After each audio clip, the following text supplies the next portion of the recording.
And now, it's time for another Dice Tower review with Tom Vasel. Hey everybody, I'm Tom Vasel, and today we're taking a look at a little game called SCOPE Stalingrad. Now, don't turn off the review if you don't like war games. Now, if you don't like a war theme, yes, you're not going to like this, but this is not necessarily a war game. This is kind of a card game version. I think the thing I could compare to most closely is Stratego. You're having a grid of cards, and you're having a sniper war, essentially, or a sniper face-off. You have some snipers, your opponent has some snipers, you're trying to take out the other snipers and other cards, guessing where your opponent has them. So let me show you the basic game, and then we'll come back. I'm showing you the basic game here. The larger the game, the more cards that you'll have involved in the game, and the bigger the grid would be. But in a basic game, on your turn, you're going to take an action, and then you go back to your opponent's turns. You're just going to go back and forth taking actions. And there's only two different actions to take. One of them is move. So when you move, you can pick any quadrant of cards and basically put them back any order you want. The other option is you can basically search. So I might search my opponent. I might say, I'm going to look at this card.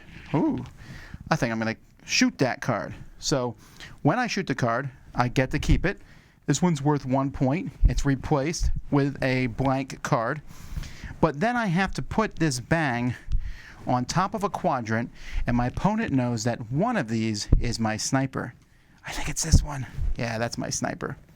So they have some more information about where my sniper is.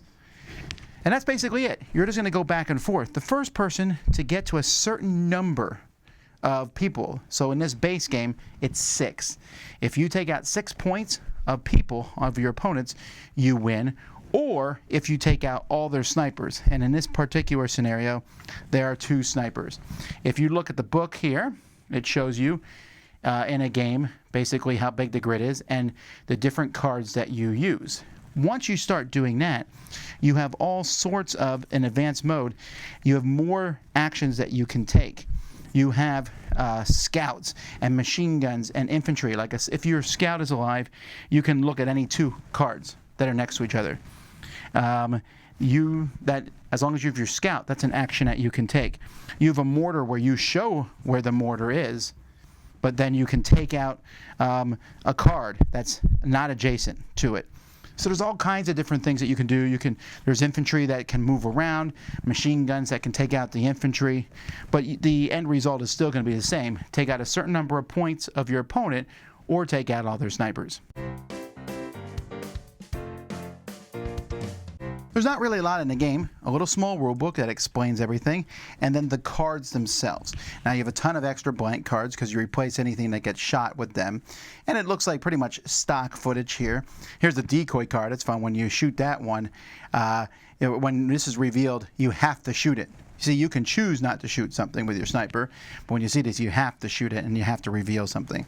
So the cards are fine. They're not really like great quality or anything, but it works out well. My biggest problem with this game is that they don't have a little card that shows you what all the people do. It's these 2 pages. We leave these open. Scout, mortar, machine gun, infantry. It's not that complex, but I just wish there had been included a little reference card for that. Okay, so SCOPE Stalingrad, like I said, it's kind of a grim theme, but the gameplay itself is a little abstract. Now, once you add in the more advanced stuff, it's a little less abstract. I got infantry. They're going to move up and take something out, but there's machine guns there. I don't know if I like the advanced game a ton better than the basic one. The basic game's fine.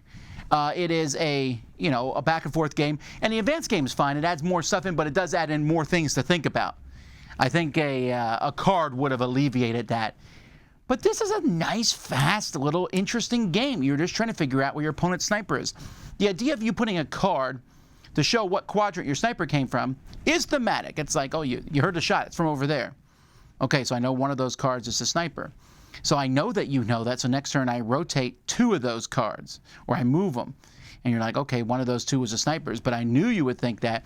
And it's actually one of the 2 I didn't move. I think that's interesting. And it does help when you do have the scout and then you reveal 2, or your artillery and you're just blowing stuff up. It's a fascinating game that plays really quickly. We're talking 5 to 10 minutes. It's a really fast game to set up and play through, and I enjoyed it.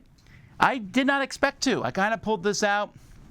I had a friend who likes war games and the war theme, and I said, all right, we'll try this one, you know, and we both really enjoyed it. I was kind of thinking, we'll see, but it's a game I think a lot of people are going to miss out on because it's not a flashy looking cover.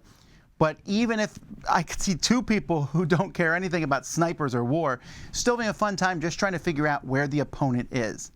That's something I want to do once in a while, kind of as a filler style game, and that's what SCOPE Stalingrad does.